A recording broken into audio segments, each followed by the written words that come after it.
believe that I will have this money in my possession. My faith is so strong that I can now see this money before my eyes. I can touch it with my hands. It is now awaiting transfer to me at the time and in the proportion that I deliver the service in return for it. I am awaiting a plan for getting this money, and I will follow that plan when it is received. 2.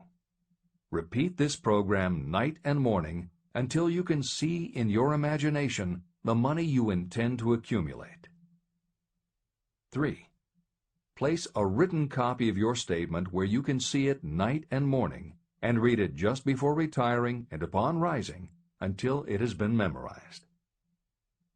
Editor's comments. The following is another suggestion, adapted from Hill's later writings, which appear in Napoleon Hill's Keys to Success. Surround yourself with books, pictures, mottos, and other suggestive devices. Pick things that symbolize and reinforce achievement and self-reliance. Constantly add to your collection, and move things to new places where you can see them in a different light and in association with different things. I had a friend who was a realtor who kept her $1 Million Club certificate over her desk to remind herself of what she was capable. One day she took it down to dust and set it on top of a newspaper. When she picked it up again, she saw beneath it an article about the new football coach who had been hired at the university. Guess who bought a house she had been struggling to sell? This is the end of the editor's comments. Remember, as you carry out these instructions, that you are applying the principle of autosuggestion for the purpose of giving orders to your subconscious mind. Remember also that your subconscious mind will act only upon instructions that are emotionalized and handed over to it with feeling. Faith is the strongest and most productive of the emotions. These instructions may at first seem abstract. Do not let this disturb you. Follow the instructions no matter how abstract or impractical they may appear to be. If you do as you have been instructed, in spirit as well as in act, the time will soon come when a whole new universe of power will unfold to you. Skepticism, in connection with all new ideas, is characteristic of all human beings. If you follow the instructions, your skepticism will soon be replaced by belief, and belief will become crystallized into absolute faith. Many philosophers have made the statement that man is the master of his own earthly destiny, but most of them have failed to say why he is the master. The reason that man may become the master of himself and of his environment is because he has the power to influence his own subconscious mind. The actual performance of transmuting desire into money is through autosuggestion. That is the principle by which you can reach and influence the subconscious mind. The other principles are simply tools with which to apply autosuggestion. Keep this thought in mind, and you will at all times be conscious of the important part the principle of autosuggestion is to play in your efforts to accumulate money through the methods described in this book. After you have read the entire book, come back to this chapter and follow in spirit and in action this instruction. Read the entire chapter aloud once every night until you become thoroughly convinced that the principle of autosuggestion is sound and that it will accomplish for you all that has been claimed for it. As you read, underscore with a pencil every sentence that impresses you. Follow the foregoing instruction to the letter, and it will open the way for a complete understanding and mastery of the principles of success. Every adversity, every failure, and every heartache carries with it the seed of an equivalent or a greater benefit. Chapter 6. Specialized knowledge, personal experiences or observations. The fourth step toward riches. There are two kinds of knowledge. One is general, the other is specialized. General knowledge, no matter how great in quantity or variety it may be, is of little use in the accumulation of money. The faculties of the great universities possess practically every form of general knowledge known to civilization. Most of the professors have little money. They specialize in teaching knowledge, but they do not specialize in the organization or the use of knowledge.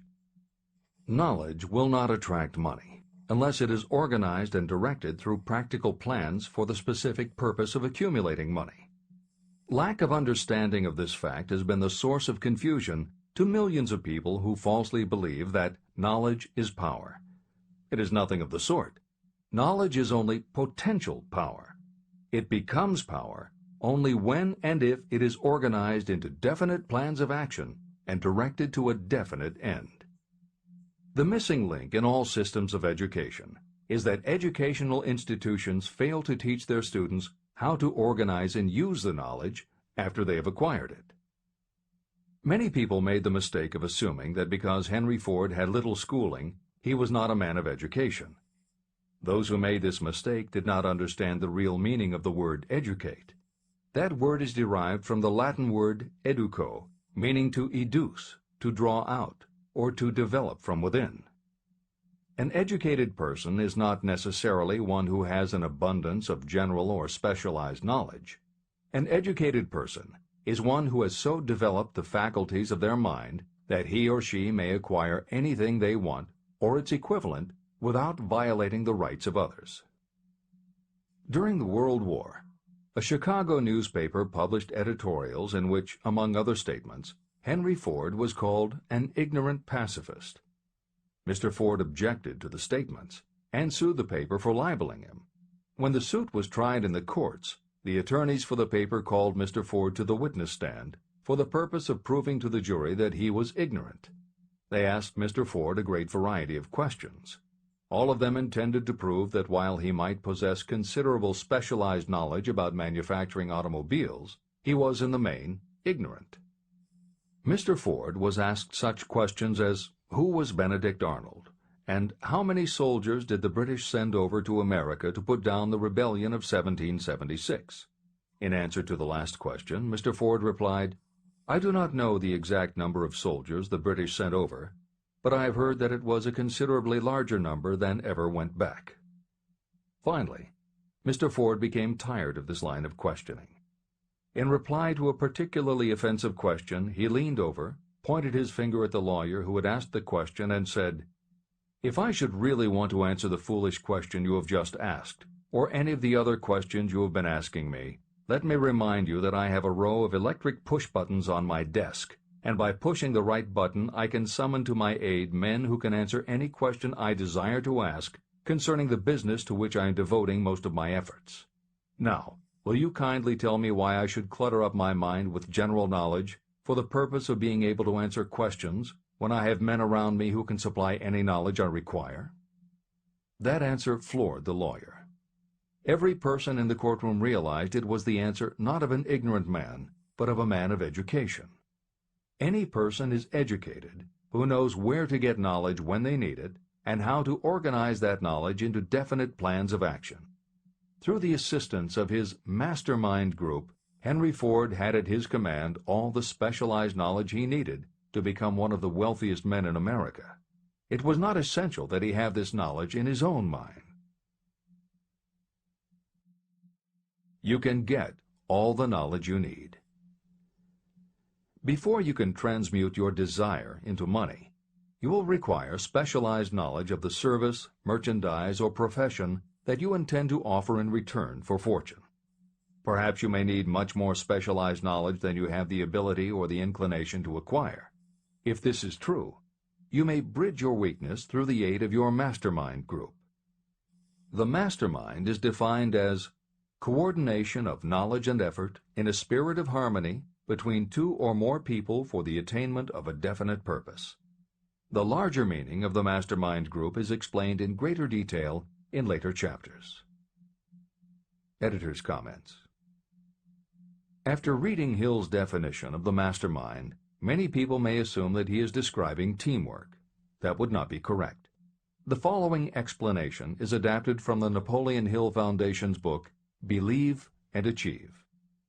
Teamwork can be achieved by any group, even one whose members have disparate interests, because all it requires is cooperation.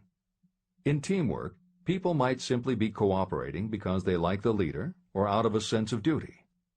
Some team members will give 100% to any team that pays them enough, but they have little concern about the objective. And sometimes there is good teamwork because different members have different agendas. A board of directors may disagree, even be unfriendly, and still run a business successfully. Musical groups are made up of notoriously self-centered people who work as a team if it will help them get ahead. Masterminds, on the other hand, are formed of individuals who have the same agenda, a deep sense of mission, and commitment to the same goal. Masterminds represent the highest order of thinking by a group of knowledgeable people, each contributing their absolute best according to their abilities, expertise, and background. If you have ever been a part of a meeting when everything just clicked and ideas built upon other ideas, with each member contributing until out of the group activity came the best possible idea or solution, that was a mastermind at work. Napoleon Hill believed that you must make the mastermind experience a regular part of your life if you really want to succeed.